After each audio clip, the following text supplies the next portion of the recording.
Welcome to Chess to Impress, and today we're going to talk about the traps in the Scotch Gambit. I have five variations, which includes one of my personal games. So let's have a quick look at this crash course on the Scotch Gambit.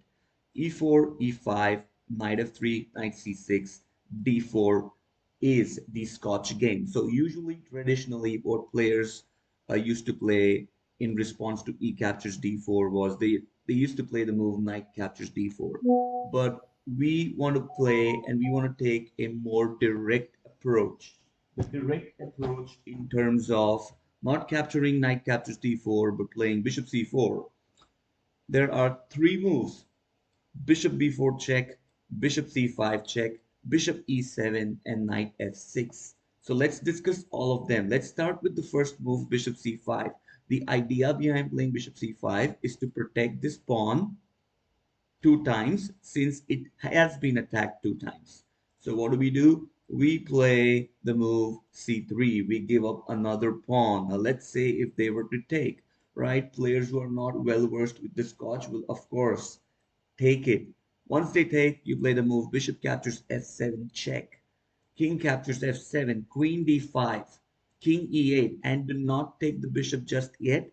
Give another check to create this weakness on the long range diagonal. Then go ahead and take it. And if they play d6, you can play queen f6 with a big, huge attack on the rook. If they play a move like queen f6 here, okay, just slide. Do not exchange your queens and just continue with your normal development. Let's say if they were to play a very simple move like bishop e7, right? You just play the move c3. Let's wait and watch. What do? Pawn takes. Very bad. We play a move like queen d5. Let's see, right? All of us are aiming at that pawn together. There's no way they can protect the checkmate. The only way to save the checkmate is to give up their knight. Knight goes to h6, bishop captures h6, king castles, and then you just play the move. Maybe you can just come back with your bishop, but that is not good. If you come back with your bishop, knight b4 and c2 might come in. So what you just do is just sacrifice this bishop one more time. King captures g7 and play the move knight captures c3. Perfect. The last but not the least, the move with the bishop that I'm going to talk about is, what if they play the move bishop b4? If they play the move bishop b4, we do the same thing. There we go. We play this move. Takes. If they go bishop c5, bishop captures f7, king captures f7. The same thing applies. You go g6 and then come back to c5. And now in this case, after giving bishop b4 check, c3, dc3, dc3, if they go bishop e7, then this is completely winning because after castles, we can just come back with our bishop because there is no pawn on c3 which can go to c2 and attack the knight and the queen together when once the queen retreats to d1. And also, since her pawn is on c3, there's also a no knight b4. All right, another move, a very important move, bishop c4, maybe the main line, is knight f6.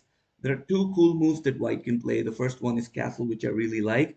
The other one is the game that I'm about to show, which I played, wherein I played e5. So let's just quickly take a look at what happens if you castle. You castle, knight captures e4. You play the move rook e1. They play d5, takes, queen takes, and then the cool move, knight c3. The knight is pinned, so you cannot capture the knight as the rook attacks the king.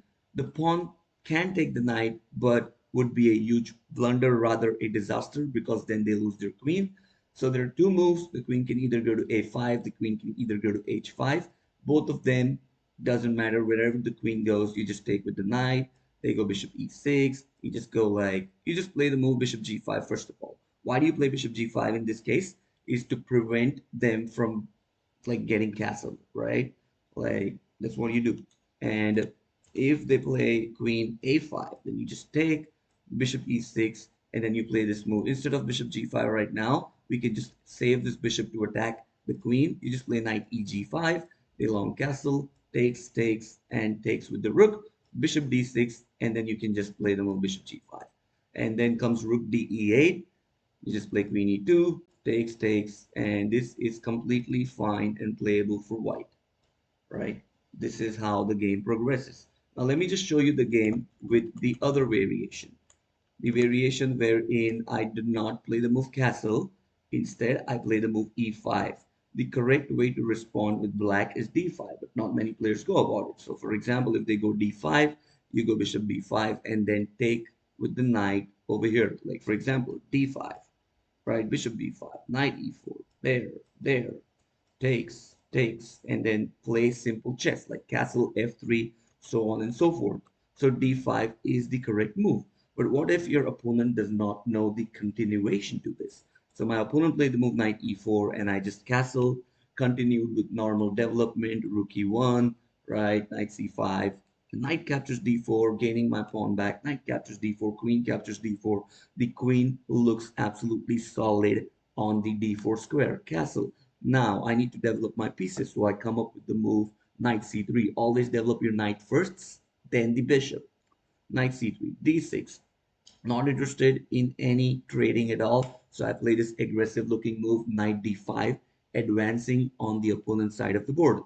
Pawn takes e5, queen takes, and there are multiple pieces attacking the e7 square, which means they need to move. So they play the move bishop to d6, queen h5. What an amazing move. Queen h5, applying more pressure, transitioning on the king side, looking for moves like bishop b3, bishop g5, and then they play bishop e6. Now comes bishop g5. So the idea behind playing bishop g5 is they cannot play f6 because of rook captures e6, and I'm kind of luring my opponent to play the move queen d7, which is exactly what he does. Queen d7. Now take a look at the king, take a look at the queen. There is a knight fork coming, which will help my bishop to get on the beautiful f6 square and will lead to an amazing mating pattern. Knight f6, gf6, bishop f6, bishop f5, and then there comes the mate.